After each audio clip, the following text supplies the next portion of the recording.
Selamat pagi para peserta semuanya. Doa dan harapan saya hari ini kita semua masih dalam keadaan sehat. Pada hari ini kita akan belajar bersama-sama dengan topik Fasciola hepatica. Jadi Fasciola hepatica ini adalah hewan cacing yang bersifat merugikan atau parasit terhadap manusia maupun hewan ternak.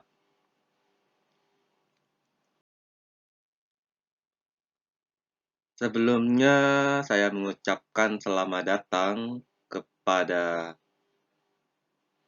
para peserta baru dari grup ke-7, 8, 9, dan 10 yang telah antusias mau belajar bersama untuk cacing Fasciola hepatica ini.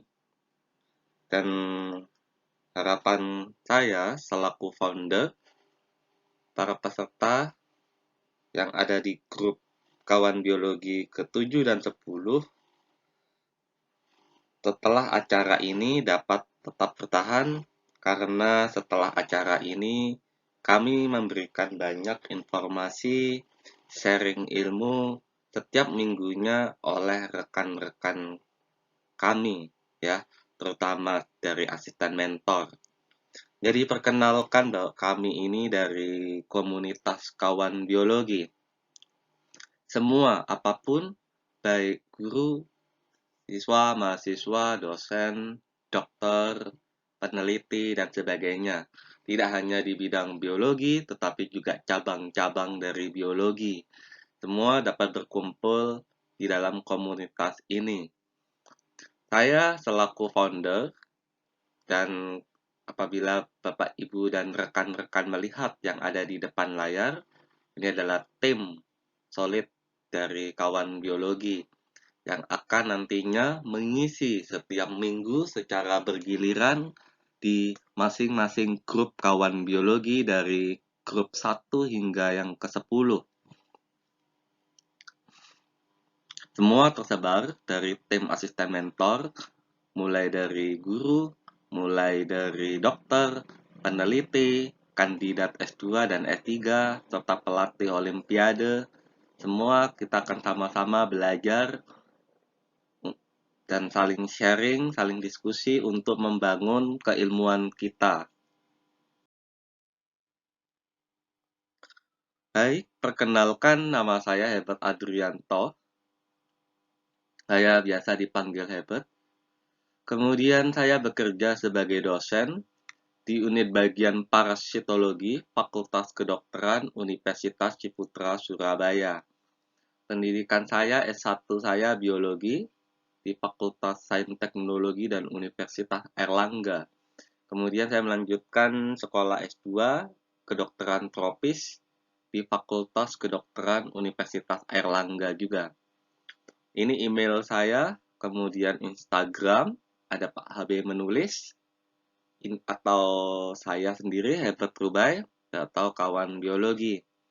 Kemudian ini handphone saya 0812 35 245620.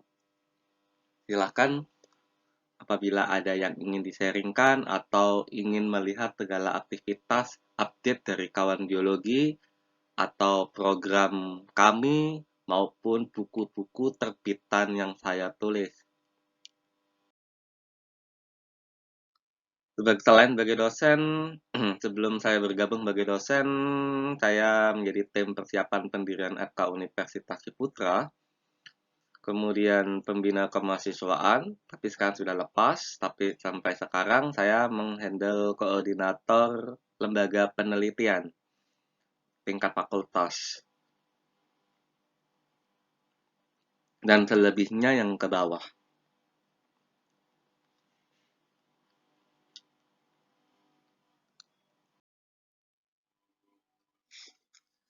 Ini adalah buku-buku terbitan yang sudah saya tulis. Ada buku biologi sel dan molekuler, ada buku monograf cacing kremi, ada buku modul protista dan serangga vektor, ada buku pengantar blok penyakit tropis, kemudian ada buku ajar parasitologi, ini yang saya tulis khusus untuk biologi dan pendidikan biologi. Kemudian ada atlas diagnostik nyamuk Aedes aegypti. Kemudian 2 buku Erlangga ini tentang menyusun tugas akhir dan skripsi. Silakan Bapak Ibu yang ingin mengakses dan mendapatkannya.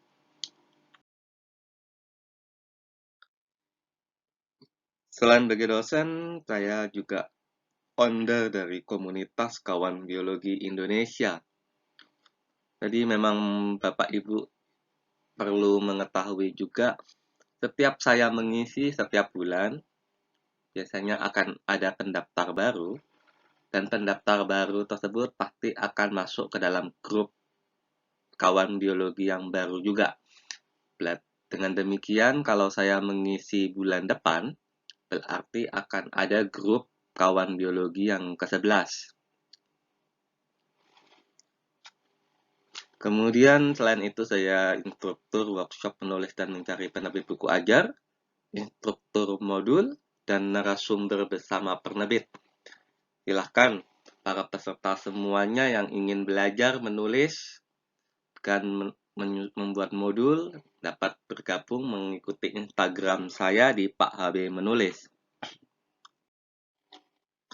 Baik, para peserta yang saya kasihi semua, grup kawan biologi 1 hingga yang ke-10, pada hari ini kita akan masuk topik tentang cacing Fasciola hepatica.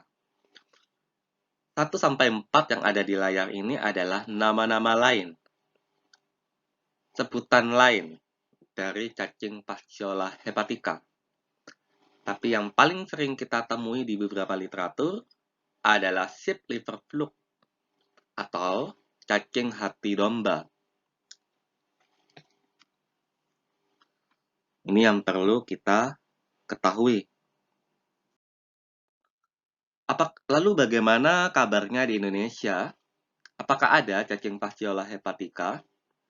Jadi cacing Fasciola hepatica ini ada di Indonesia. Kasusnya paling sering dijumpai pada hewan ternak. Sedangkan pada manusia jarang. Kasusnya lebih banyak ditemukan di luar negeri. Kalau kita dulu pernah mengikuti update Hari Raya Kurban pada tanggal 13 Agustus 2019, di sini kita bisa melihat bahwa pernah beredar informasi dari internet bahwa sapi pemberian Bapak Presiden di Banjarmasin terinfeksi cacing hati. Apakah bisa dikonsumsi? Nah, untuk bisa menjawabnya, saya akan memberikan beberapa fondasi ilmunya kepada para peserta semuanya. Dan nanti kita akan menjawab apakah bisa dikonsumsi. Ya, ini ya, cacing hati. Sekarang kita akan masuk klasifikasi. Jadi klasifikasi yang perlu kita ketahui baik di sekolah sampai perguruan tinggi ya. Jadi yang paling penting adalah kingdomnya atau kerajaannya adalah animalia atau binatang. Kemudian filumnya adalah Platyhelminthes. Ini adalah kelompok cacing pipih. Kalau cacing pipih bisa digambarkan seperti tisu. Tisu dia punya bagian bawah dan dia punya bagian atas. Bagian atas disebut dorsal, punggung. Bagian bawah disebut perut atau badan, yang disebut ventral. Sehingga kalau kita membaca literatur, cacing Platyhelminthes ini pipih, bentuk tubuhnya dorsoventral. Kemudian kelasnya Trematoda. Artinya cacing ini berbentuk daun. Jadi cacing ini bentuknya pipih dorsoventral berbentuk daun. Tapi kalau berbentuk panjang dan bersegmen-segmen, kelasnya bukan Trematoda, tapi kelasnya Cestoda. Jadi ini filosofi dari klasifikasi. Ordonya Echinostostomida, familinya Fasciolidae, genusnya Fasciola.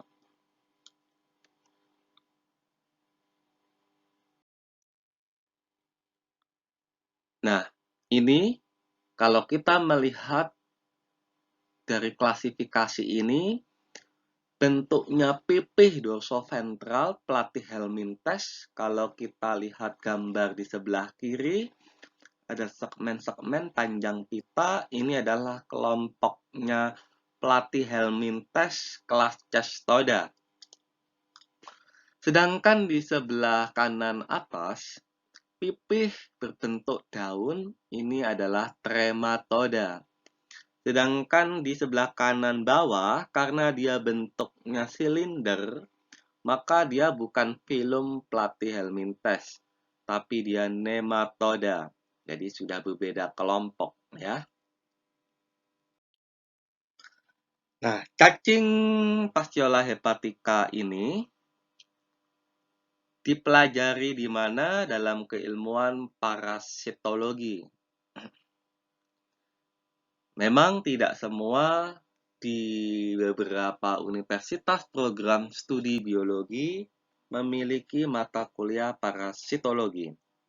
Jadi akan saya sampaikan sekilas bahwa parasit ini bersifat merugikan pada makhluk hidup.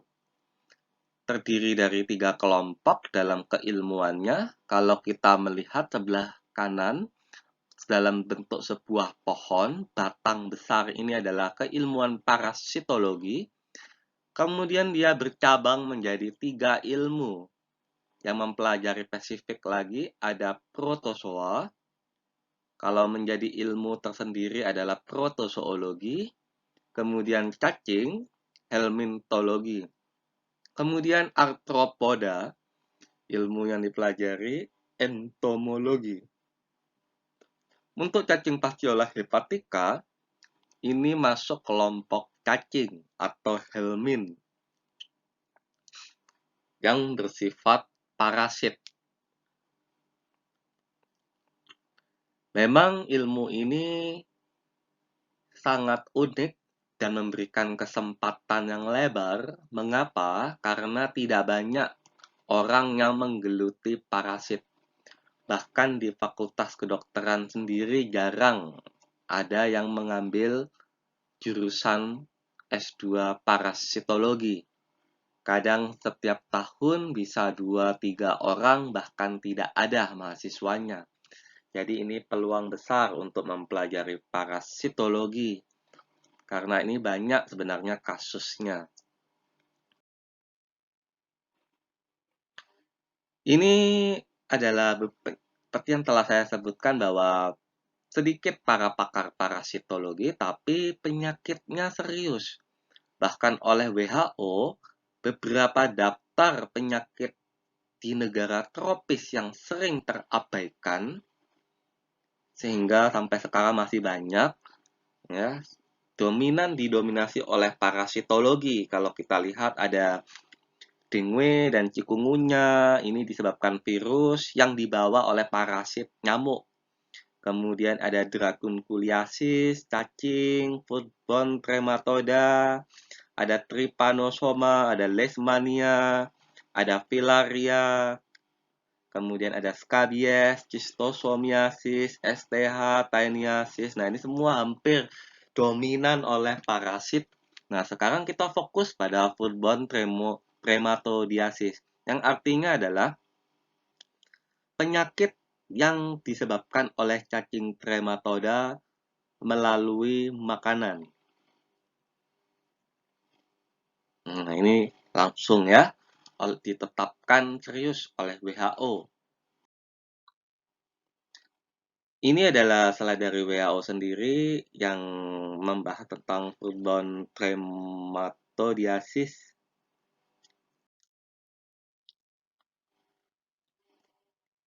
Siapakah cacing-cacing yang terlibat? Ada Clonorchis, Opistorchis, Fasciola, dan Paragonimus.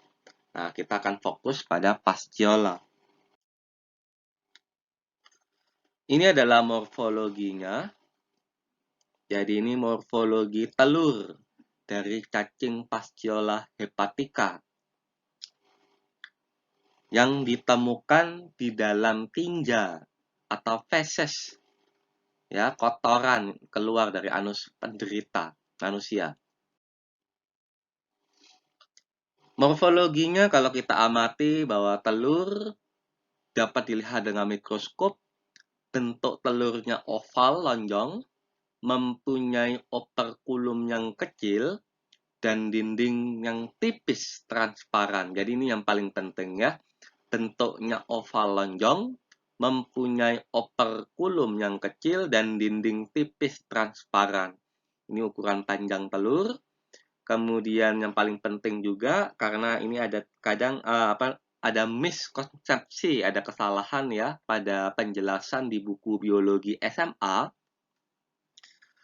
Telur yang keluar dari tubuh hospes definitif, misalkan hewan ternak dan manusia, terus ya, telur masih belum berembrio dan belum infektif, artinya belum matang. Jadi harus masuk ke air dulu 9-15 hari baru kemudian menjadi matang. Tapi kenyataannya di buku biologi SMA yang keluar dari tubuh bersama tinja sudah matang. Jadi jangan sampai terbalik, ini adalah matang ya, jadi belum matang ya. Nah, ini kita akan amati, jadi telurnya lonjong. Kemudian ada operkulum ya, operkulumnya tipis di sini para peserta semua. Karena ada beberapa telur cacing yang operkulumnya besar. Kalau ini kecil. Dindingnya tipis, tidak tebal. Dan telur ini adalah senjata diagnostik di laboratorium untuk bisa menentukan bahwa penderita ini terinfeksi cacing Fasciola hepatica kah? Sebab semua infeksi atau gejala klinis yang disebabkan oleh parasit cacing sebagian besar satu asimptomatis atau tidak menunjukkan gejala klinis. Kedua, kalaupun menunjukkan gejala klinis, gejalanya sama. Sama-sama nyeri perut, sama-sama diare, ya. Nah, ini yang harus ditegakkan dengan pemeriksaan laboratorium. Kalau kita lihat gambar di sebelah kanan ini berbagai telur-telur cacing. Jadi memang morfologi telur harus dikuasai dengan baik. Bagaimana bentuk khas dari telur-telur cacing. Ya, seperti ini, sebelah atas ini cacing trichuris, sebelah kanan ini ada cacing ascaris, yang di bawah ini cacing clonorchis, bawah sebelah kanan ini Schistosoma. Itu pun dibagi lagi ya. Ada Schistosoma mansoni, tengahnya Haematobium, yang bulat ini Japonicum. Nah, ini yang harus dibedakan.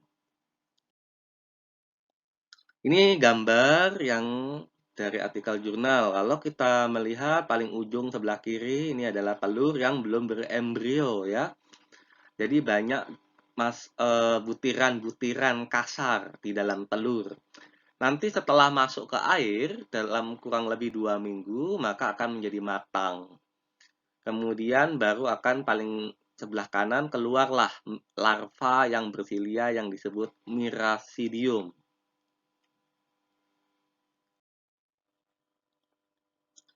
Ya, baik. Ini adalah rangkaian siklus dari cacing Fasciola hepatica ya. ada yang serkaria, kemudian metaserkaria. Yang kita fokuskan adalah metaserkaria, yang gambarnya berada di bawah, bentuknya bulat, ya. Karena metaserkaria ini adalah yang infektif untuk manusia. Nah, ini adalah bentuk metaserkaria dari cacing fasciola yang menempel pada daun, ya, pada tanaman, ya, ada tanaman, batang tanaman atau daun tanaman, bentuk, ya, ini bentuknya bulat. Nah, ini sama ya, cacing cacing fasciola hepatica pada stadium hidupnya metaserkaria.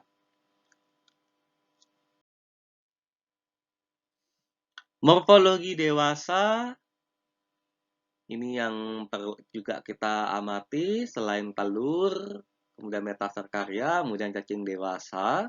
Jadi cacing dewasa ini dapat dilihat dengan mata telanjang ya. Jadi tidak perlu dilihat dengan mikroskop karena sudah dapat dilihat jelas. Cacing fasciola hepatica ini mempunyai panjang tubuh 3 cm. Bentuknya seperti daun, pipih dorsoventral berwarna coklat. Perlu dibedakan dengan fasciola gigantica, ya, ukurannya lebih panjang 7 cm. Ventral sucker-nya lebih besar. Berbeda dengan fasciola hepatica, antara oral dengan ventral sucker-nya ukurannya sama. Jadi ada perbedaan ya, untuk membedakan spesies fasciola hepatica dengan fasciola gigantica. Ini adalah gambar dari cacing fasciola hepatica sebelah kiri, kemudian kanan ini kalau dibuat preparat.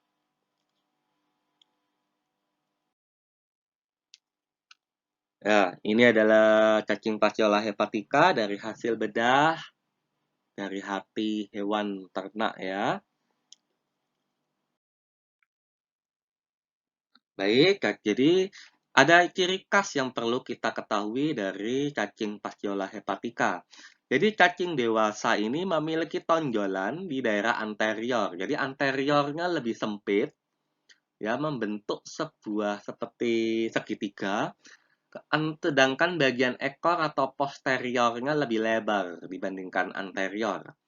Kemudian di daerah anterior ini terdapat tonjolan khas, yaitu cephalic-con, yang memberikan gambaran seperti bahu. Nah, ini yang harus kita bedakan. Mengapa? Karena ada cacing yang bentuknya seperti fasciola hepatica yang tidak mempunyai bahu. Nanti akan kita lihat gambarnya. Jadi ini adalah khas dari cacing fasciola hepatica. Jadi punya bahu. Kemudian ada dua jenis alat hisap. Ini memang khasnya dari Trematoda ya. Jadi ada oral sucker di bagian mulut, kemudian ada ventral sucker ya, yang ukurannya sama besar. Berbeda dengan fasciola gigantica tadi. Kemudian sekumnya bercabang lateral, lalu testis 2 buah bercabang dan tersusun tandem. Nah, ini perlu kita bedakan juga. Testisnya 2 buah bercabang dan tersusun tandem. Kemudian kelenjar vitellaria, ya untuk pemasakan telur ya. Ini memanjang sepanjang tubuh ya di sisi samping lateral dari anterior hingga posterior. Bertelur 3.000 butir per hari. Nah, ini adalah cacing dewasanya. Kalau kita lihat, ini yang diberi tanda lingkaran adalah bentuk bahu, ya, cephalic-con, ya. Kemudian di sisi samping, sepanjang sisi samping kiri dan kanan, dari anterior sampai posterior, ini adalah kelenjar vitellaria. Nah, ini yang harus kita bedakan ya. Karena ada cacing yang tidak punya cephalic-con, ada juga kelenjar vitellarianya tidak sepanjang. Jadi separuh badan. ada yang di atas saja. Nah, itu yang harus kita bedakan.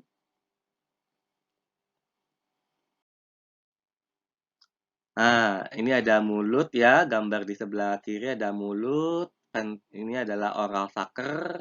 Kemudian ada di bawahnya lagi ada ventral sucker. Kemudian ada caecum yang bercabang lateral.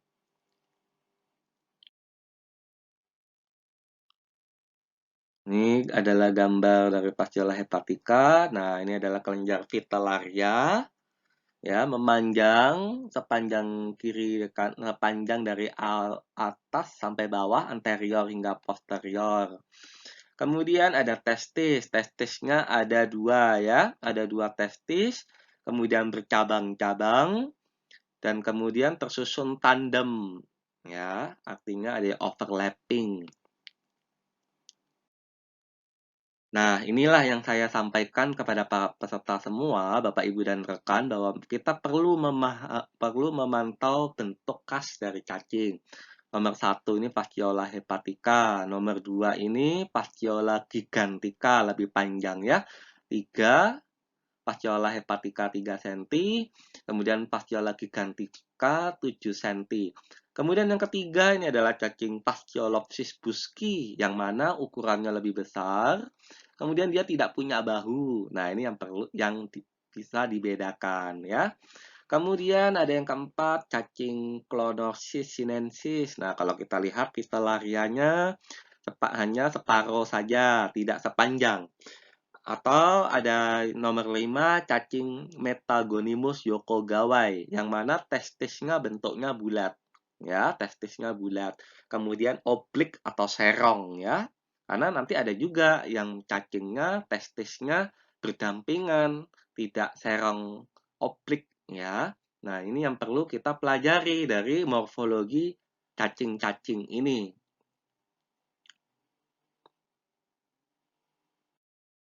Nah, ini untuk membedakan ya panjang dari Fasciola hepatica dengan gigantica. Nah, ini adalah siklus hidup ya. Jadi siklus hidup. Jadi kita memulai dari telur saja. Jadi dari manusia ini atau hewan ternak mengeluarkan tinja, di dalam tinja ada telur, tapi telurnya belum matang, belum berembrio. Kapan berembrio? Kalau telur itu jatuh ke dekat air ya. Jadi dekat air maka dia akan menjadi matang ya, kurang lebih 2 minggu menjadi matang. Kemudian setelah itu menetas keluar larva bersilia miracidium. Lalu miracidium ini mencari siput ya, mencari siput limnaea, kemudian selama 2 minggu berproses ya, dari miracidium berkembang menjadi sporokista. Dari satu sporokista menghasilkan 5 sampai 8 redia. Dari redia akan berkembang menjadi serkaria. Serkaria keluar dari tubuh siput, mencari tanaman air, kemudian menempel, lalu serkaria ini membentuk sebuah kista ya yang disebut metaserkaria. Nah, tanaman air ini bersama metaserkaria ini akan dimakan oleh hewan ternak dan manusia. Jadi stadium yang infektif bukan telurnya ya. Jadi infektif ini adalah metaserkarianya kalau dimakan oleh manusia maupun hewan ternak ya. Bukan cacing dewasa juga ya. Ya, jadi cacing dewasa ini yang justru berkembang di dalam tubuh. Tapi yang berbahaya masuk ke dalam mulut itu adalah metaserkaria yang ada pada tanaman air. Nah, kalau untuk yang mungkin pemula ya, biasanya siswa biologi SMA, nah biasanya cara gampangnya kita mulai dari telur. Dari telur MSRS, M itu miracidium, ya. kemudian S-nya sporokista, R-nya redia, S-nya serkaria, M-nya metaserkaria. Tapi silahkan kalau ada yang punya jembatan keledai atau cara menghafal yang lebih mudah. Nah, ini perlu kita harus ketahui mana yang berbahaya. Jadi jalur entry ya, jalur masuknya melalui mulut. Ya, masuk melalui mulut. Kemudian dengan cara apa? Makan sayur mentah ya, tidak dicuci, tidak bersih, yang mengandung atau tercemar metaserkaria. Ya, jadi masuk ke mulut. Jadi harus hati-hati, jangan sampai salah. Mengapa? Karena kan ada parasit yang masuk melalui pembuluh darah ya, menembus kulit, melalui perantaraan nyamuk. Nah, jadi harus hati-hati. Jadi jalur entry-nya adalah mulut, kemudian makan sayur, tercemar metaserkaria. Ini baru akan memulai siklus penyakit akan terjadi. Nah, nanti kalau metaserkaria sudah masuk dalam tubuh, akan berkembang menjadi cacing dewasa ya. Habitat cacing dewasanya ini berada di dua tempat, ada di hati dan ada saluran empedu.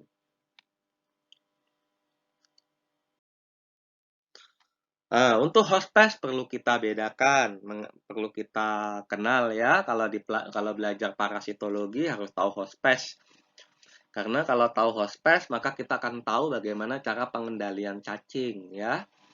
Kalau hospes definitif artinya hospes di mana cacing berkembang biak sampai jadi dewasa ya. Itu di manusia. Ini perlu saya satu persepsikan dulu, ini bahasanya dari bahasa kedokteran ya. Jadi definitif manusia. Tapi kalau di kedokteran hewan, definitif bisa hewan ternak ya. Tapi kalau di bahasa kedokteran, hewan yang menjadi tempat cacing tumbuh dewasa mirip seperti manusia, maka hewan itu disebut hospes reservoir ya. Hospes reservoir, ini bahasanya parasitologi kedokteran. Jadi hewannya bisa juga untuk menjadi tempat berkembangnya cacing dewasa. Jadi ada domba, ada sapi, ya, ada kambing, dan kerbau. Tapi sudah ada laporan keledai dan babi juga dilaporkan menjadi hospes. Nah, hospes perantara ini yang menjadi perantara ya, bukan tempat cacing tumbuh dewasa, tapi untuk tempat proses cacing melengkapi hidup ya, perjalanan hidupnya yaitu pada siput limnaea ya, dan tanaman air.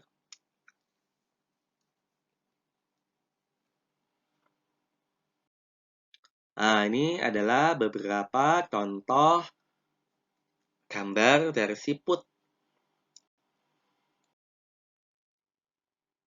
Ini juga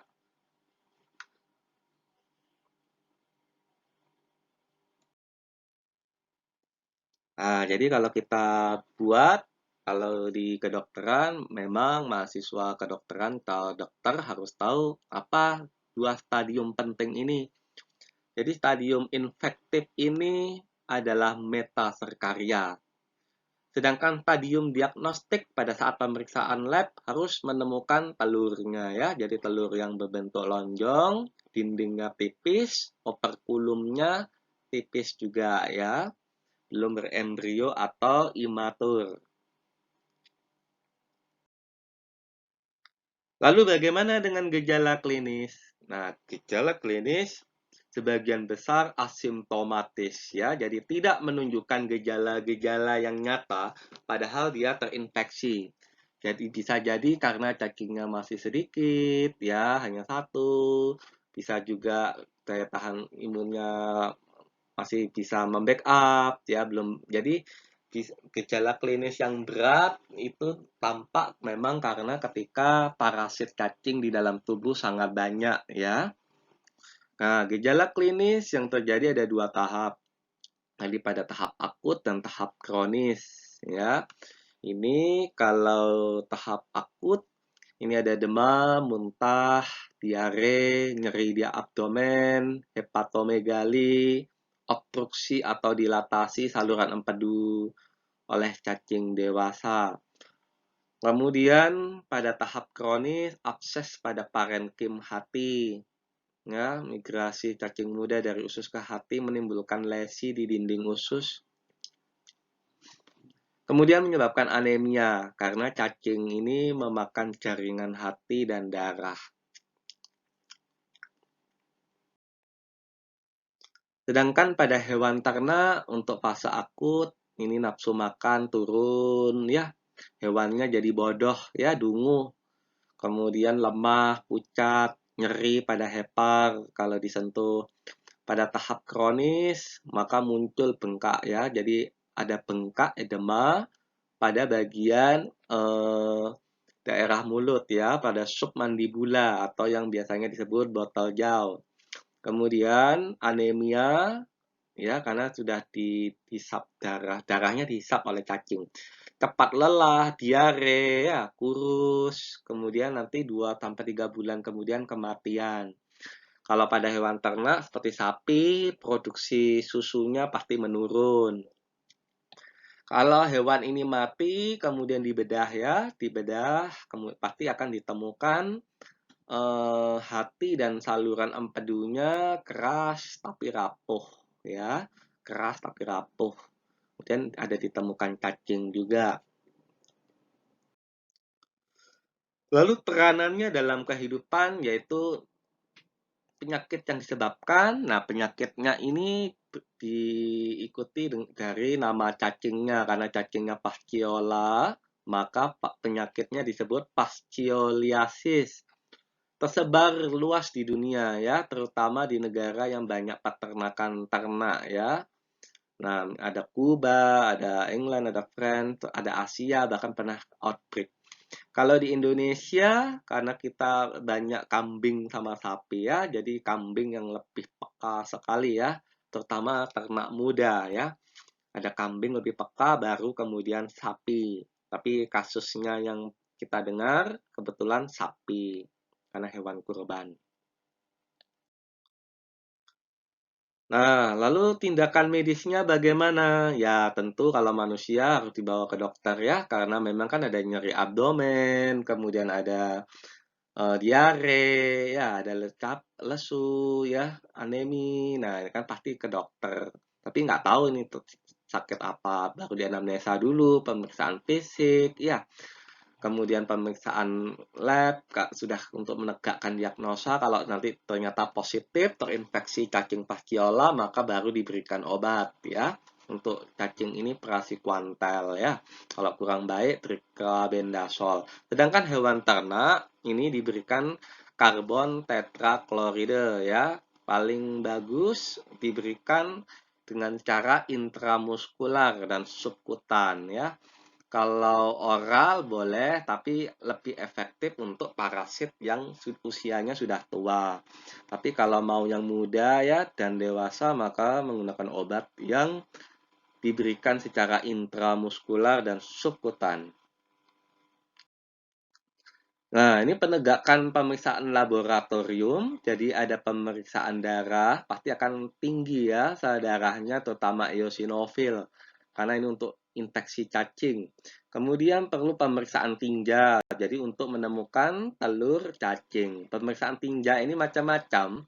Ada natif, ada sedimentasi, ada floating. Floating ini pengapungan ya. Jadi kalau natif ini langsung ya membuat preparat seperti biasa yang secara gampang dan mudah langsung dipreparat, sedangkan sedimentasi ini kalau memang telurnya sedikit kan kita tidak tahu telurnya banyak atau sedikit. Karena kan pasti kalau sedikit pasti kan sangat berat juga ya untuk mengamati. Jadi mencarinya sehingga harus dibuat sedimen. Semua telur-telur yang dikumpulkan jadi satu dalam bentuk sedimen. Itu bahasa sederhananya. Sedangkan floating pengapungan ini bahasa sederhananya adalah telur-telur ini dibuat mengapung ke atas. Jadi kita tinggal mengambil ya telur-telur cacing yang berada di atas permukaan. air nanti. Nah, ini tinja ya, jadi nanti diambil tinjanya, kemudian nanti diamati pemeriksaan tinja. Nah, kembali lagi pada yang sudah kita bahas, jadi apakah bisa dikonsumsi? Sapi pemberian Presiden Jokowi di Banjarmasin terinfeksi cacing hati. Apakah bisa dikonsumsi? Jawabannya bisa ya, jadi bisa dikonsumsi. Tapi apanya yang dikonsumsi? Ya, selain hati ya, jadi daging lemak itu ya, jadi boleh dikonsumsi. Tapi konsumsinya perlu kita harus matang ya, harus benar-benar matang ya, jangan sampai mentah atau setengah matang. Hati dikuburkan ya, kalau hati dikuburkan mungkin ada kaitannya dengan agama ya. Sedangkan eh, bahaya atau tidak? Karena kan kita sudah belajar bahwa stadium yang infektif untuk manusia itu adalah metaserkarianya. Jadi bukan cacing hatinya ya, metaserkarianya. Nah, jadi pencegahannya bagaimana? Ya, tidak makan sayur air ya, dan hati yang mentah. Yang paling penting sayuran air. Kemudian mencuci sayur lembar per lembar dengan air mengalir ya, harus harus benar-benar bersih lembar per lembar ya. Jadi tidak boleh diobok-obok saja. Kemudian mencuci tangan dengan air dan sabun, kemudian memberantas siput di daerah padang penggembalaan ya, siput. Kemudian penyuluhan pada masyarakat terutama peternak ya, supaya hati-hati. Nah, ini ada salah satu artikel jurnal ya, jadi tentang gejala klinis, diagnosis, manajemen pasien ya yang terkena fascioliasis. Nah, ini kalau dari laporan penelitian tadi bahwa memang ada histori ya, pasiennya ini senang makan tanaman-tanaman air ya yang dalam keadaan mentah ya. Kemudian penyakitnya sama ya di daerah perut, epigastrik ya di daerah lambung, hati ya karena kan ada hati juga ya, ada duodenum, kemudian anemi. Nah, ini sama-sama sesuai teori yang sudah kita pelajari. Nah, ini untuk para guru yang saya kasihi semua. Setelah mempelajari teori yang sudah saya bagikan kepada peserta, terutama Bapak Ibu guru, jadi ada beberapa yang tidak tepat dari buku biologi SMA ya. Saya tidak menyebutkan, kita sepakati, saya memang tidak menyebutkan merek ya, buku biologi apakah ini. Kemudian ya bisa karena memang satu, mungkin kurang ketik atau salah ketik. Dan yang kedua, bisa juga karena dulunya tidak belajar parasitologi ya. Karena ada di kampus yang menganggap bahwa oh kalau parasitologi ini biar areanya dokter hewan sama dokter aja, biologi nggak usah belajar. Lah padahal biologi nanti ada yang menjadi guru. Lah kalau tidak belajar parasitologi bagaimana? Ya, jadi yang perlu hati-hati, nah ini sapi, babi, dan kerbau ya. Jadi sebenarnya yang paling tepat adalah domba, kambing, sapi ya. Babi dan kerbau ini belakangan. Jadi kita harus hati-hati ya. Jadi jangan sampai melupakan domba dan kambing ya. Ada domba, kambing, sapi, babi, kerbau. Karena ini bisa menjadi salah paham juga. Nanti kalau oh sapi, babi, kerbau berarti kambing dan domba tidak. Nah, kan bisa bahaya juga persepsinya ya. Kemudian ada cacing hati. Cacing hati Fasciola hepatica. Ini kurang tepat ya, bukan cacing hati ya. Karena ini lebih tepatnya adalah cacing hati pada domba. Kalau kita lihat cacing hati liver fluke. Nah, ini sebenarnya kelompok. Bukan cacing hati tanda kurung Fasciola hepatica. Jadi ini namanya kelompok. Karena hati-hati juga dengan cacing yang lain. Kalau ada Southeast Asian liver fluke itu untuk cacing Opistorchis. Kemudian Chinese liver fluke ini untuk Clonorchis ya.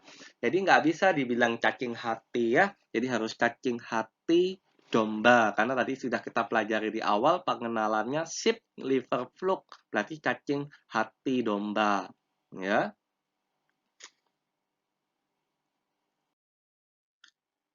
Ini ada yang miskonsepsi ya. Nah, tadi selain cacing hati, kemudian hewan yang terinfeksi apa, nah ini harus hati-hati ya. Jadi kita jangan ngomong cacing hati, cacing. Nah, ini kalau kita lihat cacing hati, Fasciola hepatica dan Clonosis sinensis. Nah, ini Clonosis sinensisnya akhirnya bingung nih, nama Indonesianya apa ya. Nah, ini yang jangan sampai miskonsepsi lagi ya setelah belajar hari ini. Nah, ini ada yang miskonsepsi lagi ya. Jadi, telur yang matang keluar bersama kotoran ternak. Ini ada di buku biologi. Saya tidak menyebutkan bukunya dari mana. Jadi, hati-hati. Jadi, telur yang keluar bersama kotoran itu belum matang. Matang kalau sudah masuk air, bahkan itu selama 2 minggu ya. Kemudian ada lagi yang salah mulut dan alat penghisap ventral.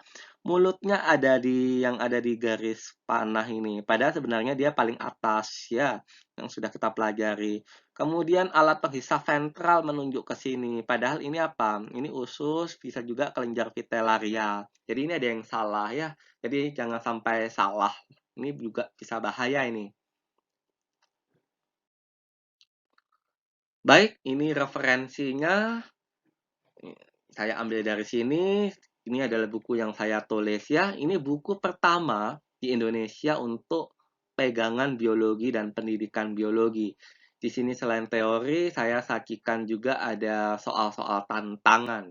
Nah, jadi bedah buku biologi mungkin yang kurang tepat, kemudian wawancara dengan orang tua, kemudian wawancara dengan orang-orang pengusaha, komunitas masyarakat, jadi lebih aplikatif, tidak hanya teori. Kemudian ini ada artikel jurnalnya ya yang tadi saya gunakan tadi untuk memberikan materi pada para peserta semua. Nah, untuk kali ini dalam sesi bulan ini bahkan termasuk ulang tahun saya, ini ada harga spesial untuk para peserta semua ya.